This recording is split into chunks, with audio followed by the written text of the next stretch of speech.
நீர்கொழும்பு சிறைச்சாலையின் இரு கைதிகள் குழுக்களுக்கு இடையில் இன்று பகல் மோதல் ஏற்பட்டது.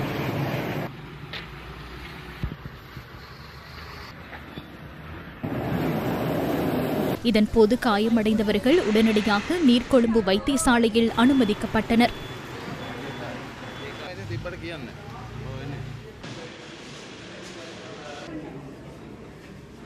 காயமடைந்தவர்களில் இருவரின் நிலை கவலைக்கிடமாக உள்ள நிலையில் அவர்கள் மேலதிக சிகிச்சைகளுக்காக கொழும்பு தேசிய வைத்தியசாலையில் அனுமதிக்கப்பட்டுள்ளதாகவும் நீர்கொழும்பு வைத்தியசாலையின் பணிப்பாளர் புஷ்பா கம்லத்கே தெரிவித்துள்ளார்.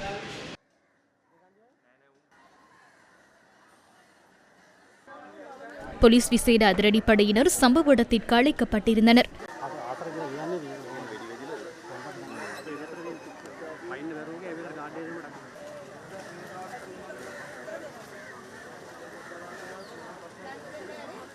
கைதிகளின் உறவினர்கள் என கூறப்படும் சிலர் சிறைச்சாலைக்கு முன்பாக ஒன்று கூடியிருந்தனர்.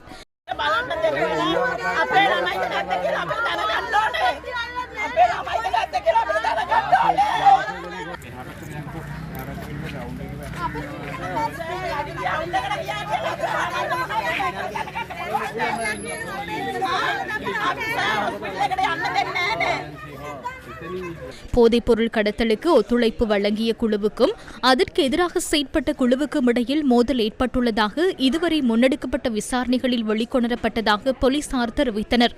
சிறைச்சாலைக்கு வெளியில் பாதுகாப்பை உறுதிப்படுத்துவதற்கான விசேட வேலை திட்டங்கள் முன்னெடுக்கப்பட்டுள்ளதாக போலீசார் தெரிவித்தனர்.